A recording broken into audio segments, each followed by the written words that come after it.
Wow. Well, that was that was a bit awkward.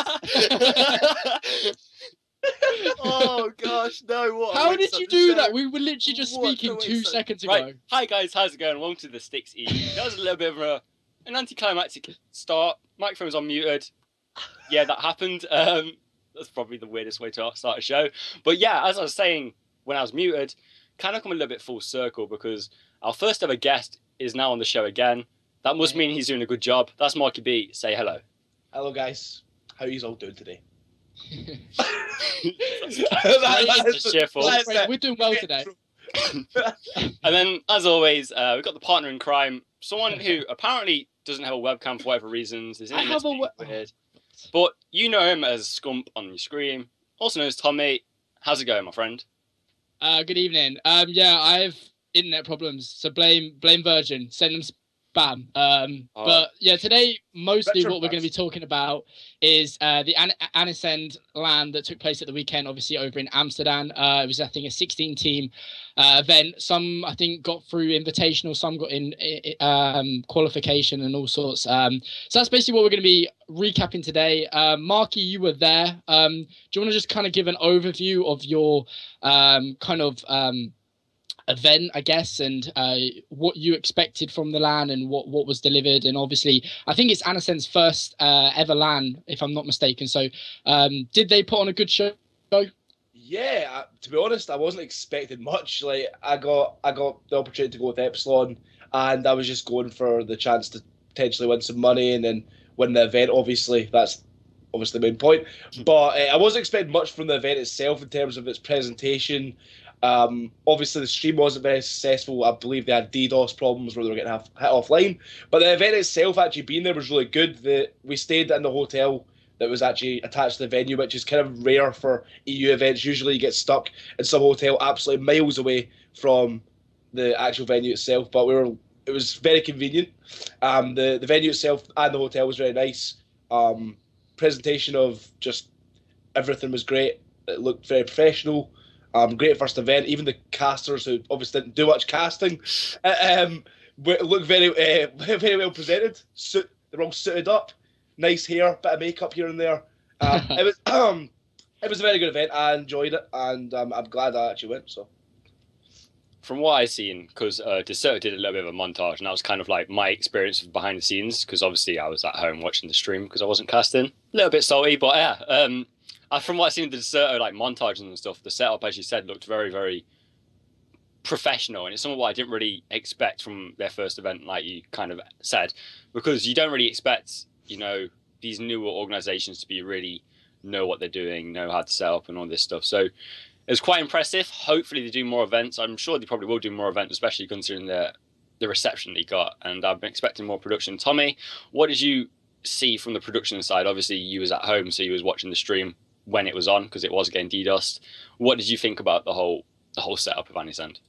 Okay, well you've kind of stitched me up because you know what, I didn't actually get to watch the event. I was busy doing university work because I'm a good boy, but I did get to see kind of some pictures and stuff and all the setup and everything. And it looked really professional. For as MarkyB says, I don't think anyone was really expecting too much of the event, but it turned out to be something very professional. And overall, it just looked something to be proud of, I guess. And the teams that were there, I think a lot of people going into it thought that it was kind of an underlooked LAN, if you will. A lot of big teams actually did end up turning out, and I think a lot of people thought that there'd only be some teams from the Netherlands and the odd team here and there, but they obviously ended up being quite a few big name teams. Obviously, Marky was there with Epsilon, Millennium were there, and a number of other teams that were there like Equinox, etc. So just from looking at it, as I said, I didn't watch the stream. I'm going to put my hands up and admit that, but just from looking at it, it really, really professional. Oh, having a little bit of a hands up rave. Marky, you mentioned how you went there with Epsilon. You actually won the event with Epsilon. How was that? Because obviously it was a pickup. I assume you probably didn't have the most practice in the world coming into the event. So how was it playing with Josh, Swanee and Mike Cat? And obviously it must have been well because you won the event, but how was that as an experience? Well, I actually didn't practice at all with them as a four going into the event, but I did play a lot with Swanee and Tommy before it in the G50 Onlines and stuff. And I and when we were playing those tournaments, we were using a lot of Epsilon strategies and stuff like that. So, I mean, I guess that we were like, I was sort of used to the way they played the game and their philosophy and stuff. So, I guess me playing with them beforehand kind of gave me that bit of knowledge in terms of how they play. It honestly was a breeze, to be honest. It was easy to just swoop in there and play for them. just a dosh, just making money for days. You just make it sound like, simple trip with the lads, weekend away in Amsterdam. And that's basically how you described it. It was just, basically what it was. On the side, we played a bit of Call of Duty, but it wasn't nothing special, Just kind of won the event, but that's it.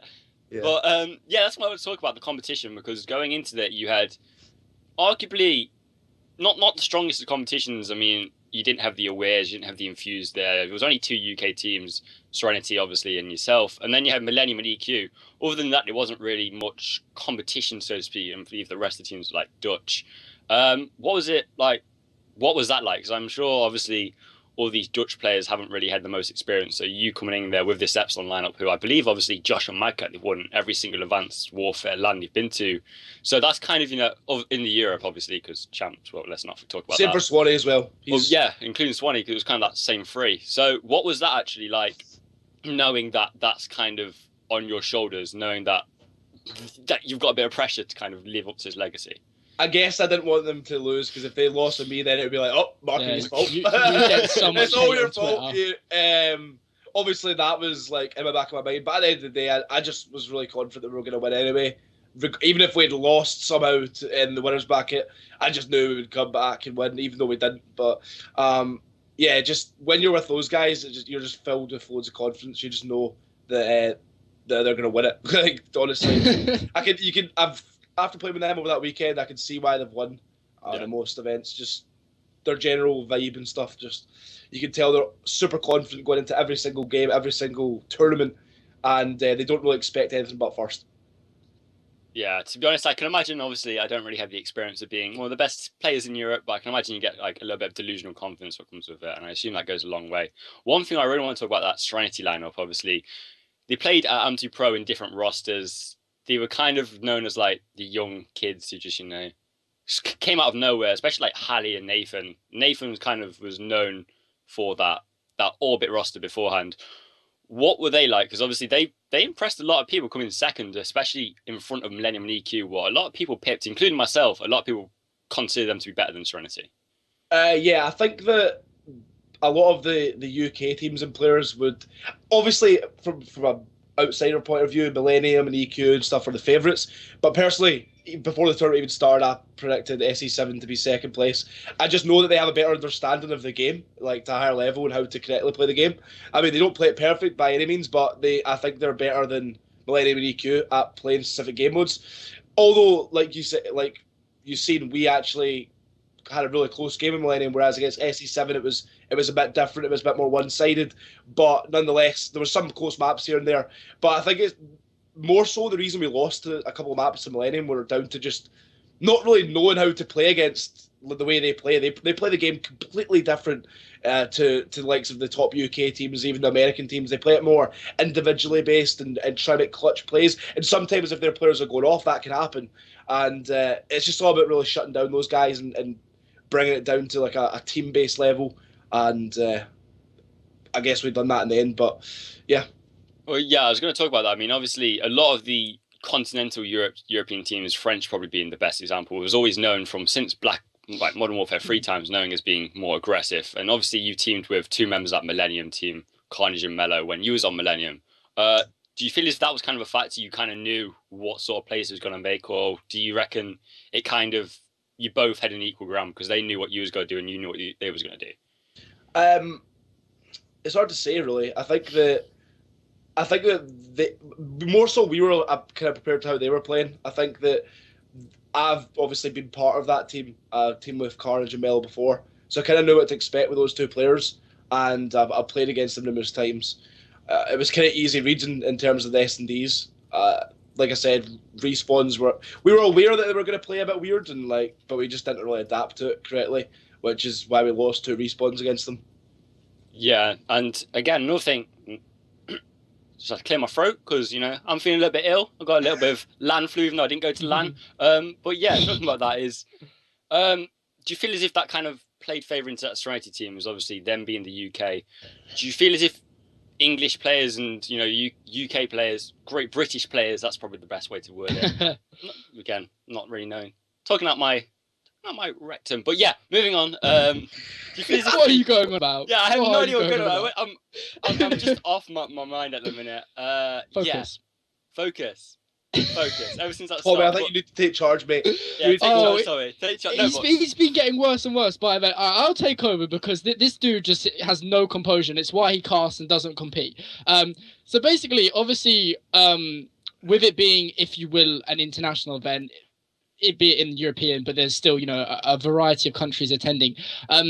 You were talking about how obviously the likes of the French teams play significantly different to the top teams over in here in the UK. So obviously European scene gets compared to the North American scene as being not necessarily playing a bad style, but a different style. Is that within Europe noticeable as well? So that, like, what I'm trying to say is, do different countries play different styles to other countries? Yeah, I'd say so. I'd definitely like say that the French teams are more aggressive, and I'm not putting like all French teams on that. I would say like the vast majority do. Hyper Games play a more sort of, I would say, UK style of play, whereas you can see Millennium beat Hyper Games, but I think Hyper Games play a more methodical way, and but yeah, Millennium like just have these like solo individual plays. Sometimes they'll go for like a spawn kill, or they'll just go for like a solo play with a flag. They'll have like absolutely no cover, and they'll just try and make something happen, which sometimes does work. I mean, like, yeah. I'm not saying it's never right to do that sort of thing. It's a bit sporadic though, isn't it? Yeah. I'm not saying it's never right to do those sort of things, but it just seems like they never really play as a team. So a lot of the time, it seems like for the vast majority, it's somebody camps, for example, in CTF, they'll be like, all right, okay, you cap the flag, I'm going to go to their flag, and I'm going to try and pull the flag and get a 3-piece, and then we're going to cap the flag. That's the game plan. And that just seems like that's the sort of feel you get off playing them. It's not like when you're playing against maybe a top team, you'll like they'll get some kills on your base, and then they won't have pulled it straight away, and you'll rotate back, and then some guy will have that cutoff. He'll have like on retreat, he'll have like the back stairs, or he'll have the underpass. Whereas it's just completely different. From the French game style. So, in a way, their aggressive play style can work both ways. It's like a double-edged sword in a way, because obviously, sometimes, as you say, it can work out. You know, aggressive plays can work because obviously, I guess sometimes your opponents won't be expecting it. You know, you it's all about, I guess, psychology. Ecology is obviously because you've got to go through kind of what the opponent's thinking of, and if you wouldn't yourself challenge that, and they do, then sometimes I guess it can work out. But would you say, obviously with the North American scene being as dominant as it is, I mean, I'm not trying to be biased in any way, but it's, you know, plain hard facts from what we saw at Call of Duty Championships. Would you see, or would you say even, like, any teams from Europe are trying to kind of mimic what they do? Because obviously, to take some teams example, some teams over in North America do play very aggressive. They do have a lot of slaying power. So would you say some teams from the European scene are trying to mimic that in their own form? Yeah, I mean, there's no problem with aggression. It's just doing it in the right manner, like working as a team while doing so.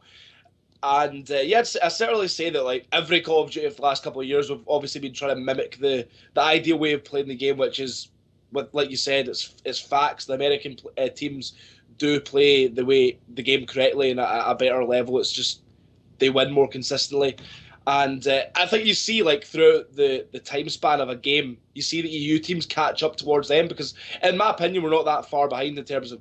I don't think we're behind in individual ability at all. I think it's just our understanding of certain situations and how to play the game correctly. And I think we're just slower to react to that, just due to numerous factors. Comes down to it, but I'd certainly say we try and mimic the US playstyle.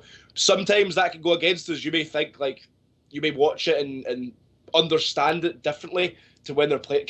Watching a game is different to being a part of it and being able to, in terms of how you're able to understand how to play it, and maybe that goes against us sometimes. And yeah.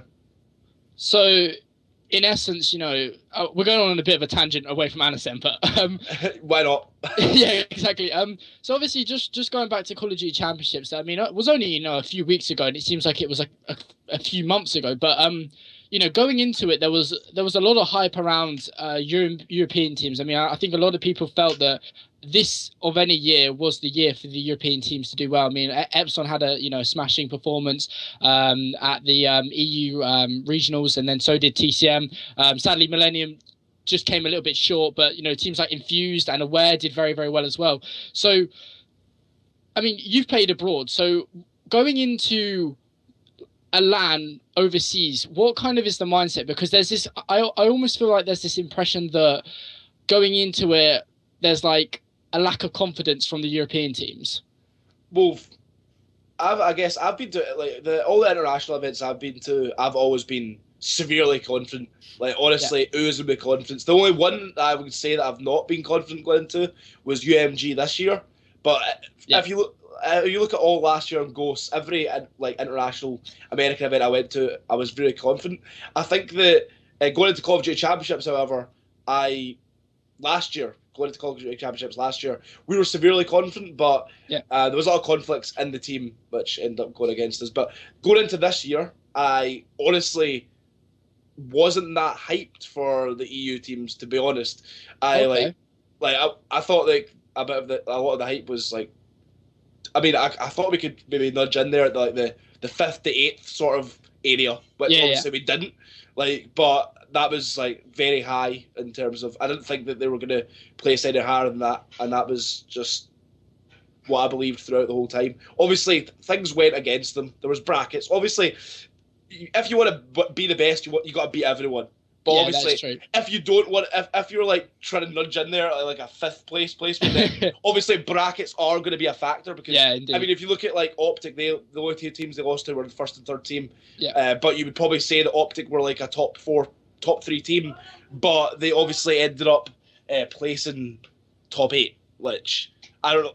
Just the way brackets work and stuff like that, like you said. But I mean, as you say, you have to beat the best to be the best, obviously. So I mean, and they were going into it arguably, the best team. But I mean, we don't really want to talk about North American teams because on the EU side of things, going. I mean, last year EU teams did really well in essence. No one got in the money, but I think there was 3 teams in 9th through 12th, so that's not a bad result. And then obviously this year we just had Aware just outside of it, but.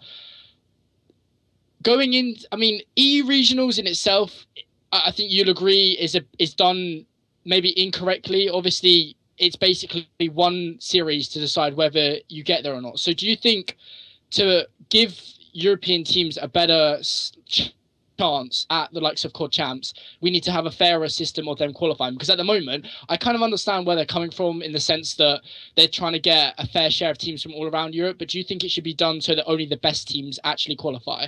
Yeah, I've preached this for a while, but I think it's only a benefit if they do it that way. If you think about it, it's just going to mean the best teams in Europe are going to be at the Call of Duty Championships, and not only that, it means that all the teams that are actually competing to try and go to Call of Duty World Championships, they're going to have to put more effort in, which means a higher level of competition in Europe and stuff like that. It's a ripple effect. Like if you think about it, there's teams that are like in the sort of like maybe the Dutch, the Benelux area, or maybe the Finnish area or whatever. They don't need to put much effort in to qualify. Even though those teams and players are good, but I mean they don't need to put that much effort in terms of their practice beforehand, and all that generates into a higher level of play through all teams. I think that's a big factor. I think that maybe if you made it the top 14, top 12 teams in Europe, then these teams are going to make it in. I'm not doubting the ability of these other regions. I think that they're like the UK is to America. I think that there's a lot of talented players out there. I think it just really comes down to the practice they get and stuff like that. And I think if we're directly competing against those guys, it's just going to mean better competition around Europe. And I'd love to see them change the format. I've been preaching it for years. Honestly, even back on Black Ops 2, I was preaching on Ghosts. I said it should be different because there's friends of mine who missed out on Call of Duty Championships last year. Indeed, obviously, I missed out this year and to that format. I think that it will improve European Call of Duty, and I think that's what's needs to be done going forward next year, hopefully. Yeah, most definitely. I mean, yeah, I totally agree in the sense that Millennium, if you look at the top 14 teams in Europe, they arguably easily come inside that. But kind of swinging it back round, obviously talking about Anicend and everything, Rage, what do you kind of think about the fact that we've got all these new kind of organizations coming into the European season? You know, we've got Pro Asylum, AM2 Pro, Anicend. Do you think this is, well, I mean, it is a good thing, right? Yeah, I mean, it all depends. You don't want a company coming into this with saying, "Oh, we're going to host this event. There's going to be fireworks. There's going to be amazing stuff," and then it doesn't happen because then it's only going to take an image and discredit them. But we've kind of seen it from Pro Asylum. We've now seen it from from AM2 Pro, and we've already seen it with Anicend, where they've said they got to do it. They deliver the goods, and you've done it well as well. I mean, AM2 Pro, a lot of speculation going before that going, it isn't going to be a good event. It's just going to be, pretty bad. That impressed a lot of people. Anicend was the same, a lot of people just going, this isn't going to be the best. That's obviously done well, as Marky's just preached earlier. There's, again, a few more lands coming up what haven't really stood the test of time, such as Pro Asylum. What really I feel as if it's going to I'd assume it would run.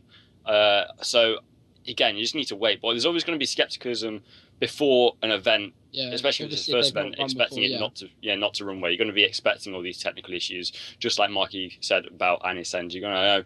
I was expecting it to be quite bad because it's their first event. It pleasantly surprised me. So hopefully that's the same with all these new events, because that's what Europe needs. We just need good events. Interesting. I agree. Do you feel the same, Marky? I was going to say, like, obviously from your standpoint as a competitor, surely the more LAN experience you get, not just for yourself, obviously you're experienced at a LAN environment, but obviously for more grassroots levels, even though, you got Gfinity putting in their age restriction, but in general, bringing in more LANs can only be surely a good thing for growing the European scene and getting more awareness and growing the actual numbers that we have competing. I do agree. Obviously, the more events, the better for us as a scene. I think that one of the more important things, though, is also like the growth of those organisations, like going forward into their future events. For example, I'm only going to expect improvements, and I think you need continued growth in terms of how the events are run, like just the production, the size of the event, things like that. I'd like to see that all these sort of companies have sort of came in over the last couple of years, and some of them have been like sort of haven't grown that much in terms of how like the events have changed. They've remained pretty much the same, which I think is the difference. If you look at like the likes of Gfinity, MLG, these big companies that have a lot of like money behind them, they're continuing to grow and grow and grow and get bigger and bigger at a rapid rate. And I think for grassroots level though, they're great. Obviously, it's great for myself to attend and take part of these open tournaments with every team and try and improve or whatever team I'm in that way. But yeah. Well, yeah, I was going to talk about that later on in the show about your current team situation, because there's a lot of rumors, a lot of speculation flying around. But before we go to that, it's kind of take a step back a little bit. Last time you was on the show was before Champs. Now, obviously, Champs didn't go too well for you. I'm pretty certain you're going to be. Yeah, I wasn't really going to bring that up. Then Tommy went that way, and I was like, please. I'm not trying to. No. I'm not trying to slay. I'm not trying to slay. And get all emotional. So I was like, please don't go there. We're going into slightly more darker areas. That Gfinity Open, I'm sure obviously you went there expecting better. You actually placed top 6. Well, I'm pretty certain probably wasn't the result you was looking for going into that event. Yeah, honestly, that event's a rather touchy subject. I don't really want to, but I do know I'll talk about it. But it's just we lost Aware in a very close series. I feel like we beat ourselves in a lot of the games. I guess Aware can say that in the maps that they lost as well. It's just the way you look at it sometimes. But I don't believe that was our best. But we lost to Aware an Arrow series. We then went in to play Hyper Games, and we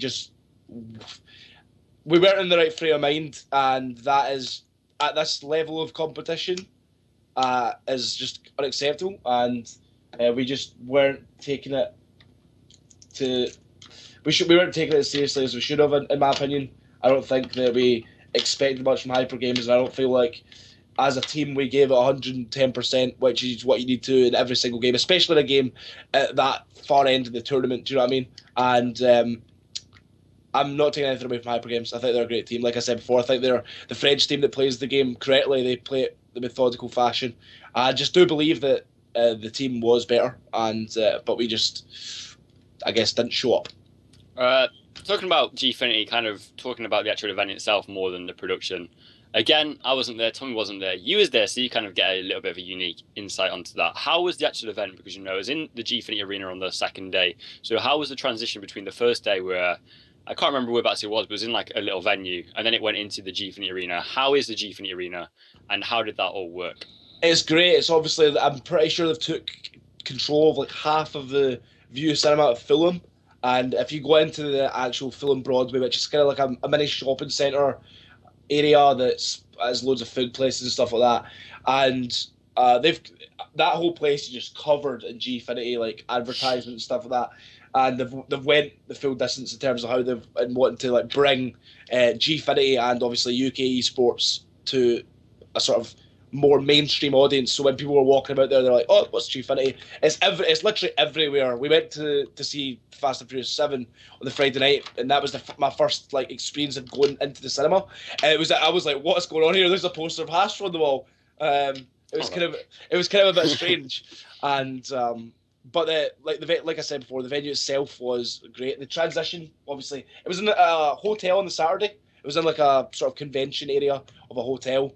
It then moved in on the Sunday to the Gfinity Arena, which was great players area as well for the top 16 teams, so you can relax in between games. It's always great to have that. Sometimes if you're at events, there's a lack of seating and stuff like that. You end up just sitting around, standing around, sorry, and it's very draining. So it's great to have somewhere to relax and chill between matches.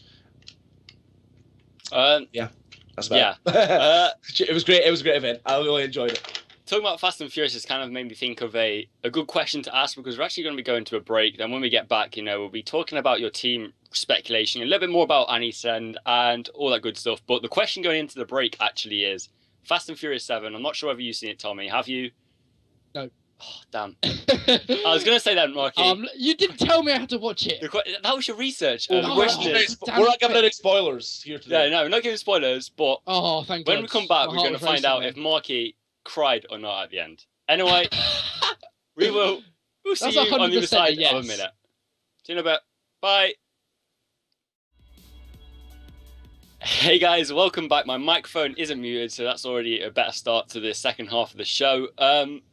Going back to that, check down below for all your codes for all the important things. STiKS for 5% off a scuff, because it's better than MarkyB's code.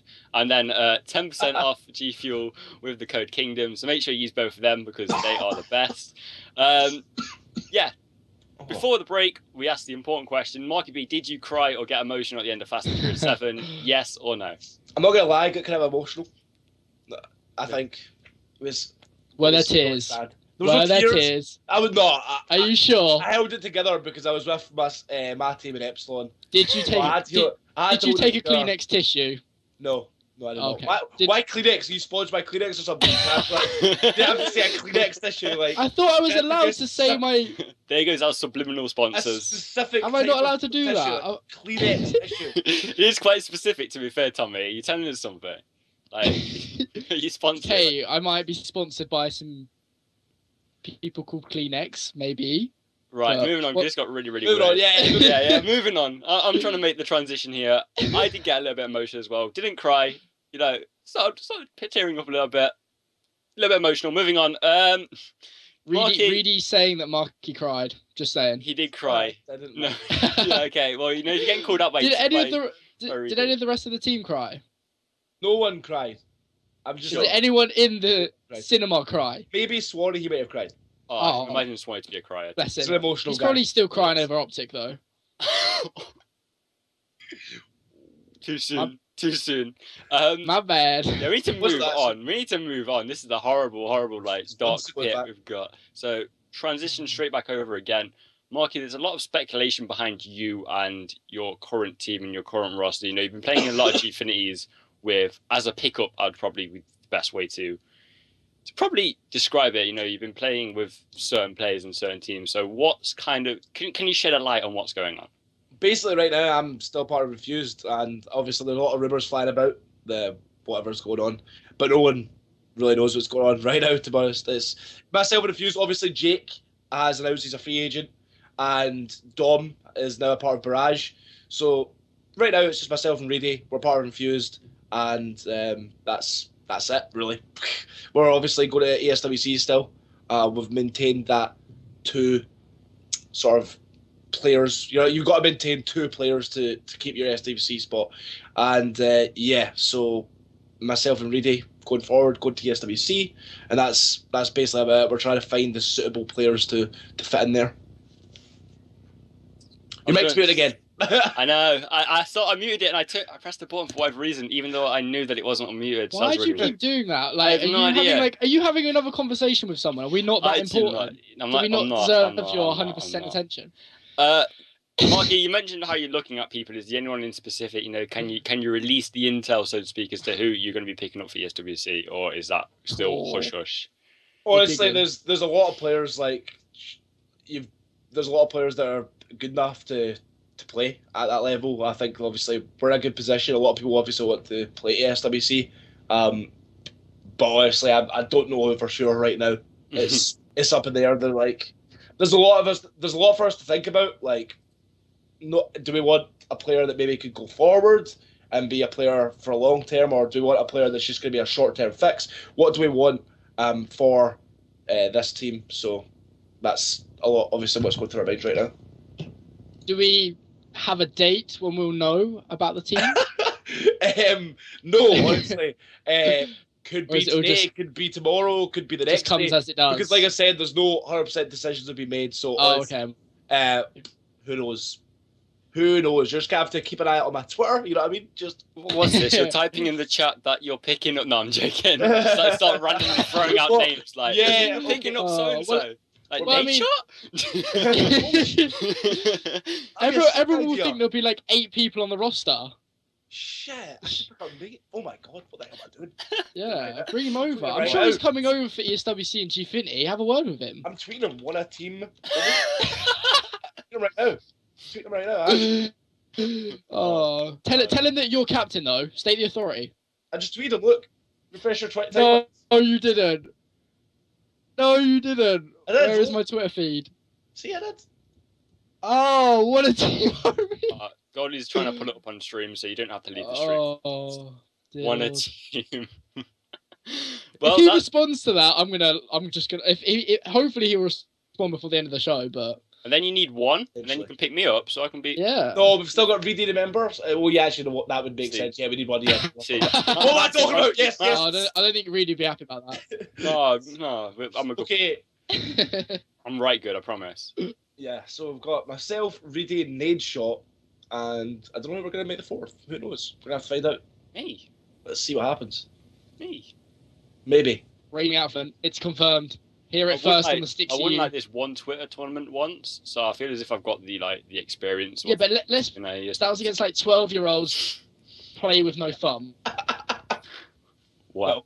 Well done. Good stuff, Rach. Right, this is going into a dark topic. Sorry, I'm really good at this. This is amazing. That's nice lag you've got there, Tommy, mate. Yeah, but like I said, I swear to God, like I just bring conversations into different directions. Like we'll be talking about something completely serious, and then it'll end up somewhere completely irrelevant. That's why we have you on the show, because it makes sense saying it. Yeah. That's why you're here for the second time. Oh, thanks, man. Thanks. Sadly, you're not the first guest to be second time. Oh. Close second. Oh, thanks. Nice mic you got there, Reg. Are you speaking, or did you hear your mic again? No, I was talking to someone in that. Oh, okay. No, right. No, right. Tommy, let's bring out this weird subject. Continue. Talk about Anicend or whatever you want to talk about, because I know you love that event and you want to talk about it. He's a big fan. He's a big fan. So go, Tommy, go. Tommy? Right, so Tommy's not here, so I'm going to have to kind of Tommy has died on stream, so that's. I'll just become the main guy. Well, if you want to be co-host, then go for it. Apparently, I think my video might have froze on the stream, or at least that's for me. But yeah, I just completely lagged. Tommy's apparently still lagging, but I'm going to bring it all the way to Anicend once again. I don't know where this is going, but just is it full circle? There we go. So EQ Millennium, they played in a LAN beforehand when you was at Gfinity. Yeah, I believe EQ actually got the better of Millennium. Yeah. What was that kind of like? Obviously having those two teams there, and then you go into a Gfinity. Was it kind of like a merge of all the two European teams coming together for that event? I mean, EQ obviously won that Gamers Assembly event against Millennium. I think Millennium obviously had something to prove. They came back and they beat them, I believe. I can't remember what the score is, but I think it was 3-0, maybe 3-1. It might have been a best of 3 actually, so it might have been 2-0. I could be completely wrong, but I mean, nonetheless, like I expected Millennium to beat them the second time. I do believe Millennium are a better team, and yeah, it was good to have those sort of teams merged together. Obviously, a team like EQ, when they maybe win that Gamers Assembly event, they're going to claim that they're the best team in the year or something ridiculous like that. So it was nice to be a part of the proving them wrong brigade, I guess. The proving them wrong brigade. Okay, I don't know. Apparently that's the thing. You mentioned about how all these Dutch teams, what was there as well, kind of a lot of new faces. Was there any Dutch team or any Dutch player what kind of surprised you? If you can remember the game in titles, I'm assuming they were like Dutch and really weird to say. Yeah, well, well, there was the team we played before we played SE7 was actually the highest Dutch seed, I believe. And one of the players I've lost to 2 events beforehand, back years ago in Modern Warfare 3 when I was about a noob. So I remember that guy. He's called Odie the Boss. We played against him, but we absolutely smashed the Dutch team, the best Dutch team. I think we 100-point club them. Then we won 6-0 on S&D. It was a very swift 2-0. So yeah, there's not. So I guess there wasn't really much to say about them on this game. Rather than I know they're good players. And Epsilon obviously me picking up for them. It was just. We were expected just to demolish everyone pretty much. Yeah, guys, I've just seen the graphic for Tommy on the stream. It's like a gravestone with like RIP on it. So Golly is clearly earning his paycheck, so to speak. He's doing a really good job with that one. How does that feel? It must be a little bit of, quite encouraging to know that the best Dutch team in a Dutch event, you 100-point club them. I'm sure that was quite satisfying in some horrible way. Is that right? Because I'm sure if I came to an event in a different country and then beat their best team by like 100 points, it'd be quite entertaining. In fact, well, I don't really want to say they were the best team in Holland because that would be a complete injustice to players like Rush and Torres and stuff. Yeah. They just weren't there. They were the best Dutch team at that specific event. Yeah, I do think there's a lot of good Dutch players. Like I said, to name a few, Torres, Rush, players like Subsys and stuff like that. They're all good. There's loads of good Dutch players. In fact, I couldn't sit here and list them all, but a lot of them weren't really in attendance, so it was hard to say how good the Dutch competition was at the event. But yeah, we pretty much handed them the ripper. So, Tommy, are you there? I'd say there's a no. I heard a little bit of like a splatter of lag, so I think he's kind of talking. He's probably like talking to himself, like shaking in the room. I think we might actually have to end the show because there's been technical issues. I don't really want to like exclude Tommy because I feel really horrible. Marky, obviously you got Gfinity's coming up, but you're quite familiar with the show. It is your second time being on this, so the way we end the show is give you a minute, 2 minutes. You can have 5 minutes if you want. It depends how much you want to talk. Just any shout outs, any final affiliations you want to really talk about. Now's your time. Go ahead. Can I have 30 minutes? You can do if you want. I mean, I've got to go do something, so I'll just put down the headset and just leave you to it. Let's go, right? So, I would just like to say shout out to just everyone. I don't know, actually. I was joking. Shout out to you guys for obviously having me on here and yourself, Tommy. When he's here. Goalie, the producer, the main man. Then you've obviously got to thank Kingdom Soldier, obviously a big part of this whole thing. Everyone involved with the STiKS. There's obviously a lot of the STiKS fam. Shout out to you guys. Shout out to all the viewers who are watching. Massive shout out to Infused and their continued support. Massive thanks to all my team. Make sure you use code MarkyB for 5% off Gfinity, 5% off Scuff, and 5% off GT Omega. Make sure you follow me on Twitter, which is twitter.com/infused_MarkyB. I'm going to be streaming later on. So if you want to swing by, you can if you want. It's www.twitch.tv/themarkyb. And I'm trying to think if there's anything. Oh, yeah. Also, I'd just like to say another thing. Shout out to the guys at the Settle. I'm liking their content. I don't know if they're watching, they probably are. But yeah, and that's about it. Obviously, that's probably the longest shout outs that's ever been done on here. And, well, maybe not. I don't know, but potential is. But yeah, that's about it. Thanks a lot for having me on here once again.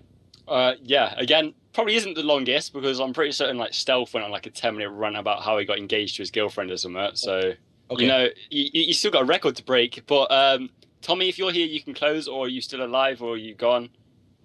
3, 2, 1. I'm dead. I'm dead, guys. For a minute, I actually thought that was him. I was like, that's a really good Tommy impression, actually. I